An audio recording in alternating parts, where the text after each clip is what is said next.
It's hard to ignore all the batshit crazy stuff going on south of the border. In a series we like to call the 49th Parallel Universe, we want to show you progressive Canucks that there's still a bit of hope for our American friends. In what might be one of our favorite undercovered stories of this young year, it seemed that the Missouri Supreme Court has found themselves caught between the devil and a deep blue sea section in a battle of reproductive rights.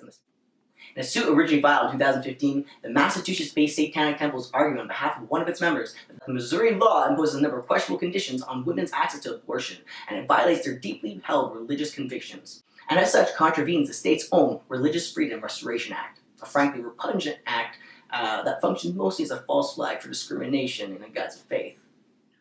Healthcare providers like Planned Parenthood are required by state to provide an ultrasound to any woman seeking to terminate a pregnancy, ostensibly in the interest of forcing them to listen to the fetal heartbeat prior to authorizing the procedure. They must also send the would-be patient off with a state-written information guide on the procedure containing transparently anti-abortion statements for a mandatory 72-hour waiting period. In a statement given to deadstate.org, Satanic Temple intervener Jex Blackmore framed their objective thusly. It is essentially established a religious indoctrination program intended to push a single ideological viewpoint. The law is intended to punish women who disagree with this opinion. Missouri's state-mandated informed consent booklets explicitly say that the life begins at conception, which is a non-medical religious viewpoint that many people disagree with. Forcing women to read this information and then wait 72 hours to consider the state's opinion is a clear violation of the Establishment Clause.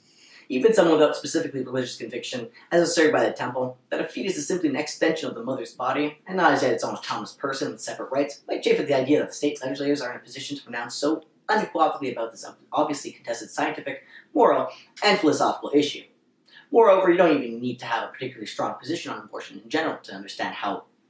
such requirements add an additional layer of potential trauma to a process that is already incredibly difficult for many women to navigate. Then again, ignoring the life-changing emotional trauma and practical consequences of forced childbirth for both the mother and the eventual child is one of the many strata of hypocrisy anti-abortion and advocates seem to be able to brook in the interest of the obtuse label pro-life. The court upheld the argument that the ultrasound requirement did in fact constitute a violation of the plaintiff's rights. Anyone who believes in women's rights to choose would have to be hard-pressed to suppress any inner Ryan James Dio to resist throwing up the devil's horns in common sense and decency. More to the point, it's hard not to appreciate the irony in this case, so sweet that it's actually downright sinful. Precisely the kind of folks who helped push Missouri's dangerously stupid license to discriminate bill through the 39-hour filibuster against the better judgment of the state's governor and the cautions of dozens of business owners, citizens groups, and cautions of myriad negative social and economic ripple effects just got to watch it bite them in the ass on another of their favorite mustard points for the gross pseudo-moral demagoguery. This constant religious freedom jumping has been used as a gambit to justify some of the most despicable instincts of the reactionary culture warrior, not to mention the practice of slavery, which, on reflection, seems like a weird thing to be noting secondary, because, you know, fucking slavery, right? So, much better. In recent years,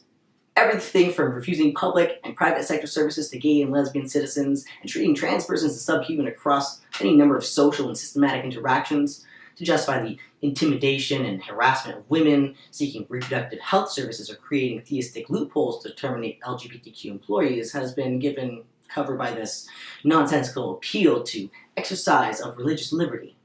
or deeply held religious convictions. Shortly after the passage of a similar bill in Indiana, one mother invoked the defense as a shield against criminal responsibilities for beating her child bloody with a coat hanger. There have been so many communities at various moments in American history that have been maltreated in the name of some group of assholes' religious freedom that there is something uniquely satisfying about this turn of events. So oddly as it sounds, we'd like to tip our hats at Lucifer, because at least as it concerns a small but important step for women's reproductive rights and our more general freedom from the state-sanctioned fundamentals abuse, the Satanic Temple really came out on the side of the angels today. Thanks for watching.